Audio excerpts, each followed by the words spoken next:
Good Shabbos, dear community family. As we approach this very special Shabbos, we come out of the 10th of Tevet fast day.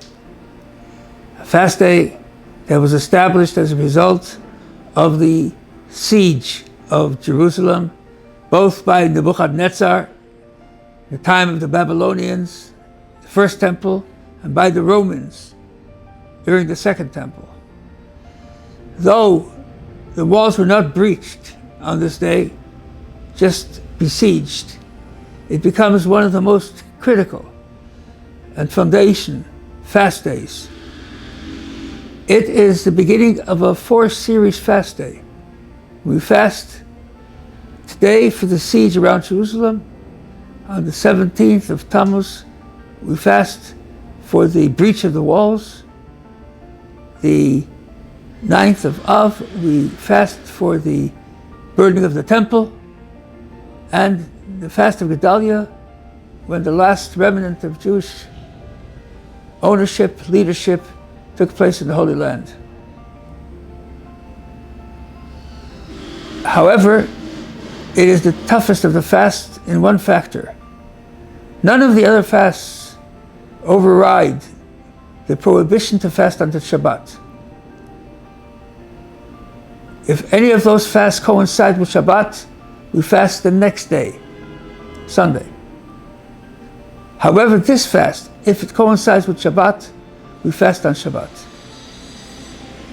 The reason being, during that siege, we still had a chance to make amends, to turn around, to change, to fix that which was missing in the power of the Jewish people. Because we were besieged, but we still had power. We still had the ability to do what we have to do. And because we failed in that first one, all the others followed. What was the reason that the temple was destroyed? It coincides so much with an extraordinary part of this Torah portion, where there is, you might say, a historic meeting, an emotionally charged meeting, an unbelievable meeting between Joseph and his brothers, when they acknowledged themselves to each other, and the reaction to it. You can imagine 22 years they didn't see Joseph. The last time they saw him, he thought they wanted to kill him. They sold him into slavery. For 22 years there was no contact. And now they're seeing these brothers. And the reaction after going through a process of kind of preparing for this moment, they embrace each other with such a warm, loving embrace. All you saw was goodness and kindness and love. And you think to yourself, how can that transform so radically from complete hatred to the point that they wanted to kill him initially, to such a love and yearning and embracing each other? And the answer is because the Jew fundamentally, essentially, inside, loves every other Jew because we are one. We are one.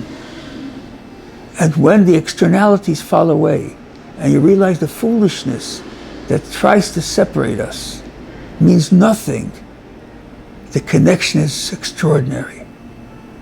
So extraordinary that as a result of that particular meeting, Jacob, whose life until the age of 130 was the most difficult life, he says himself, my years have been short and difficult.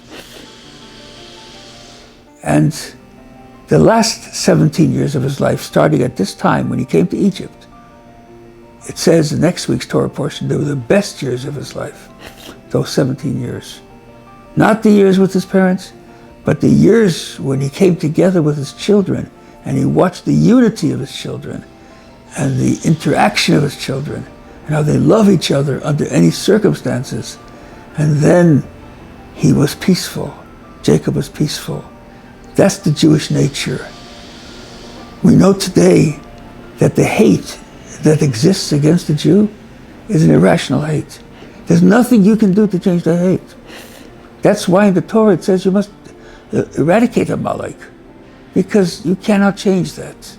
In the same way as our love is an innate, fundamental, essential love that goes beyond all boundaries, their hate is that same kind of irrational hate that goes beyond all boundaries. And in this week's portion, it's a complete turnaround of the Jewish destiny, where through difficulties and challenges, we now come to Jacob's best years and are staying in Egypt to come out prepared to receive the Torah and to be God's chosen people. God shall bless you. Have a great Shabbos, a great week, and let us say a special prayer for our brothers and sisters in the Holy Land and all over the world, particularly those that are on the front lines, fighting and putting their lives on the line for each one of us, and for those who are captured and are slaves in the hands of evil. God should bless them and bring them home very quickly. Shabbat Shalom.